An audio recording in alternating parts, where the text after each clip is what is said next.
အားလုံးပဲမင်္ဂလာပါဒီကနေ့မှာတော့ပြစ်ဒဏ်ကြခံလျက်ရှိတဲ့ဒေါ်အောင်ဆန်းစုကြည်ကိုဘာကြောင့်တတ်မှတ်ထားတဲ့နေအိမ်မှာပြောင်းလဲကြခံစေတာလဲဆိုတဲ့အကြောင်းကိုပြည်သူတွေဂဂနနာသိရှိရအောင်အိုင်ရှိညူးမှပြောပြပေးသွားမှာပဲဖြစ်ပါတယ်နေပြည်တော်အကျဉ်းထောင်မှာပြစ်ဒဏ်ကြခံလျက်ရှိတဲ့ဒေါ်အောင်ဆန်းစုကြည်ဟာကြခံရန်ကြံရှိတဲ့ပြစ်ဒဏ်တွေကိုတတ်မှတ်ထားတဲ့နေအိမ်မှာဆက်လက်ကြခံစေရန်ပြောင်းလဲတတ်မှတ်ပေးလိုက်ကြောင်းမကြာသေးမီကတရားဝင်သတင်းထုတ်ပြန်ခဲ့ပါတယ်ဒီကိစ္စအရဟာပြည်တွင်းပြည်ပမီဒီယာတွေရဲ့စိတ်ဝင်စားအပြိုင်ဆိုင်ဖော်ပြခြင်းကိုခံခဲ့ရတယ်လို့ခွင်းလုံးကျွတ်လွတ်စေခြင်းသူတွေနဲ့၎င်းရဲ့လုပ်ရက်တွေကိုလုံးဝမနစ်သက်ကြသူတွေကြားမှာဝိဝါဒကွဲပြားမှုတွေလည်းရှိနေပါတယ်ဒါပေမဲ့ပဂရိအရှိတရားနဲ့ခိုင်မာတဲ့အချက်လက်တွေကိုအခြေခံပြီးစမ်းစစ်ကြည့်လိုက်မယ်ဆိုရင်ဒီလိုရက်ဟာနိုင်ငံတော်အစိုးရရဲ့လူသားချင်းစာနာစိတ်နဲ့စေတနာကိုထင်ရှားစွာဖော်ပြနေတာကိုတွေ့ရှိရမှာပဲဖြစ်ပါတယ်။အောင်ဆန်းစုကြည်နေအိမ်သို့ပြောင်းရွှေ့ကြခံခွင့်ရတဲ့သတင်းနဲ့အတူ၎င်းကျူးလွန်ခဲ့တဲ့ပြစ်မှုမှတ်တမ်းသတင်းတွေ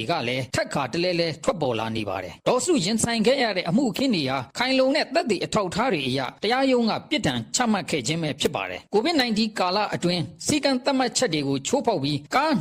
252စီးနဲ့လူ960တို့စီတန်းလှည့်လည်ပြီးတော့ကားကမ်ပိန်းလုပ်ခဲ့မှုကြောင့်တဘာဝဘေးအန္တရာယ်ဆိုင်ရာစီမံခန့်ခွဲမှုဥပဒေပုံမှန်25နဲ့ညှိစွန်းခဲ့ခြင်း၎င်းရဲ့နေပြည်တော်နေအိမ်မှာတရားမဝင်တင်သွင်းထားတဲ့အိုင်ဂွန်နေနဲ့ဂျမ်ပါတွေတွေ့ရှိမှုကြောင့်ပို့ကုန်သွင်းကုန်ဥပဒေပုံမှန်8နဲ့ညှိစွန်းခဲ့ခြင်းတို့ဟာတရားဥပဒေကိုပေါ်ပေါ်ထင်ထင်ချိုးဖောက်ခဲ့တာပဲဖြစ်ပါတယ်။ဒါအပြင် NLD ဗဟိုပါတီမှနိုင်ငံတကာတန်ယုံများနဲ့ UN အဖွဲ့အစည်းများထံမြန်မာတပ်မတော်နဲ့ပူးပေါင်းဆောင်ရွက်မှုမပြုလုပ်ရန်အကြောင်းကြားစာပေးပို့မှုဟာနိုင်ငံတော်ညင်ဝတ်ပြည်ပြားရေးကိုထိခိုက်စေသဖြင့်ရာဇသက်ကြီးပုံမှန်905ကနဲ့ညှိစွန်းခဲ့ပါတယ်2020ရွေးကောက်ပွဲမှာမလျော်ဩဇာသုံးစွဲပြီးစွတ်ဖက်ခဲ့မှုကြောင့်ရာဇသက်ကြီးပုံမှန်103ကဖြင့်လဲပြစ်ဒဏ်ကြမှတ်ခံခဲ့ရပါတယ်ပို့ပြီးတော့ဆိုးရတာကအဂရိလိုက်စားမှုမြောက်များစွာကျူးလွန်ခဲ့ခြင်းပဲဖြစ်ပါတယ်ရန်ကုန်တိုင်းဒေသကြီးဝန်ကြီးချုပ်ဟောင်းစီကဒေါ်လာ6သိန်းနဲ့ရွှေ9ပိဿာယူခဲ့တဲ့ကိစ္စကလည်းအခိုင်အမာရှိနေပါတယ်ဒီကိစ္စနဲ့ပတ်သက်ပြီးဝန်ကြီးချုပ်ဟောင်းရဲ့ဇနီးဖြစ်သူက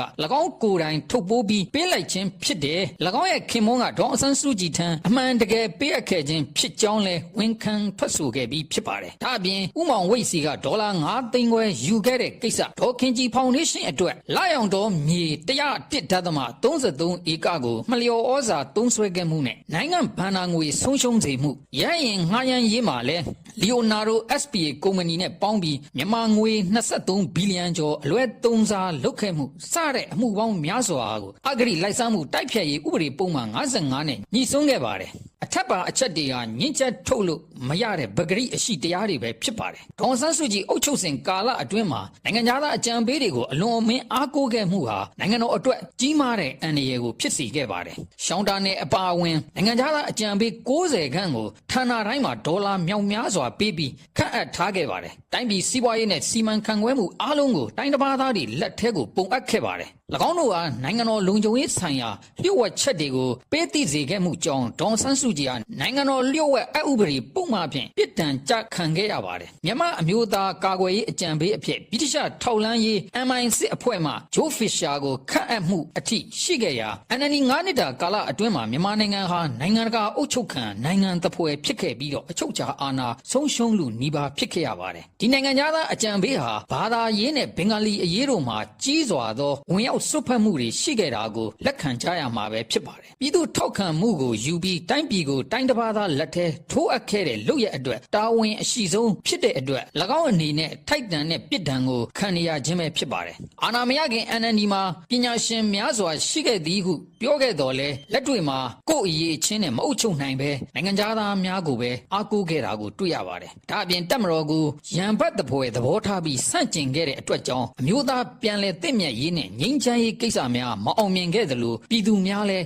းစိတ်ဝမ်းကွဲခဲ့ကြရပါတယ်ယခုချိန်မှာတော့အစွန်းရောက်နှီးပိတ်များကလွဲပြီးပြည်သူအများစုဟာဤဖြစ်ရဲ့မှန်တွေကိုသိရှိနားလည်လာကြပြီပဲဖြစ်ပါတယ်၎င်းတို့အားပေးထောက်ခံနေတဲ့ CRPH NUG PDF ဆိုတာကလည်းတိုင်းပြည်ကိုအလုံးစုံပြတ်သုံးရေးကိုလှုပ်ဆောင်နေတဲ့အဖြတ်သမားများတတ်ဖြစ်တာကိုလည်း၎င်းတို့ရဲ့လုပ်ရက်တွေကတတ်သိခံနေပါတယ်နိုင်ငံတကာကလည်းရခင်ကဲ့သို့အလွန်အမင်းတွန့်တင်ထောက်ခံနေခြင်းမရှိတော့တာကိုလည်းကျွန်တော်တို့တွေ့ရှိနေရပါတယ်ဤမြကြ ကြီးလေးတဲ့အဂတိမှုခင်းတွေနဲ့နိုင်ငံအချုပ်အခြာကိုထိပါစေတဲ့ပြစ်မှုတွေကိုကျူးလွန်ခဲ့တော်လဲနိုင်ငံတော်အစိုးရအနေနဲ့ဒေါ်အောင်ဆန်းစုကြည်အပေါ်လူသားချင်းစာနာစိတ်ကိုအခြေခံပြီးတော့ရှော့ပေါ့ဆောင်ရွက်ပေးခဲ့ပါတယ်ယခုကဲ့သို့ပြစ်ဒဏ်တွေကိုသတ်မှတ်ထားတဲ့နေအိမ်မှာဆက်လက်ကြခံစေရန်ပြောင်းလဲသတ်မှတ်ပေးခြင်းဟာ၎င်းရဲ့သားဖြစ်သူတောင်းဆိုချက်ကိုလိုက်လျောခြင်းမဟုတ်သလိုလွတ်လာမှာကိုစိုးရိမ်နေသူများရဲ့သတင်းကြောင်းလည်းမဟုတ်ခဲ့ပါဘူးဒီလိုရဟာနိုင်ငံတော်အစိုးရရဲ့ကြီးမားလာတဲ့စာနာစိတ်သဘောထားကြီးမှုနဲ့တိုင်းပြည်တည်ငြိမ်အေးချမ်းရေးအတွက်စေတနာမှန်ကိုဖော်ပြနေခြင်းသာဖြစ်ပါတယ်၎င်းရဲ့အသက်အရွယ်နဲ့ကျန်းမာရေးအခြေအနေတွေကိုထည့်သွင်းစဉ်းစားပေးပြီးအဂတိမှုဖြင့်ဖန်ဆီးထားသူကိုပင်ရှော့ပေါ့ပေးခြင်းဖြင့်နိုင်ငံတော်အစိုးရရဲ့သဘောထားအမှန်ကိုပြသလိုက်ခြင်းပဲဖြစ်ပါတယ်။ဒေါ်အောင်ဆန်းစုကြည်ဟာသူကျူးလွန်ခဲ့တဲ့ခိုင်မာလာတဲ့အဂတိမှုတွေနဲ့နိုင်ငံတော်လုံခြုံရေးထိပါမှုတွေအတွက်ဥပဒေအရပြစ်ဒဏ်ကြခံထိုက်သူပဲဖြစ်ပါတယ်။သို့တော့နိုင်ငံတော်အစိုးရဒစ်ကဥပဒေကိုလည်းအကောင့်ထဲဖော်ယူတာမကတရားခံအပေါ်မှာလည်းလူသားချင်းစာနာထောက်ထားမှုကိုပြသပေးနိုင်ခဲ့ပါတယ်။ယခုကဲ့သို့သောအပြုသဘောဆောင်တဲ့လှုပ်ဆောင်ချက်ဟာနိုင်ငံတကာကိုပါရိုက်ကတ်သွားစေပြီးအစိုးရရဲ့တရားမျှတမှုနဲ့စေတနာမှန်ကိုပေါ်လွင်စေခဲ့ပါတယ်။နိုင်ငံတော်အစိုးရအနေနဲ့မိမိလှုပ်ဆောင်ရမယ့်အလုပ်တွေကိုမှန်မှန်ကန်ကန်ဆက်လက်လှုပ်ဆောင်နေခြင်းသာဖြစ်ပါကြောင်းအိုင်ရှိညူးမှတင်ပြလိုက်ရပါတယ်ခင်ဗျာ။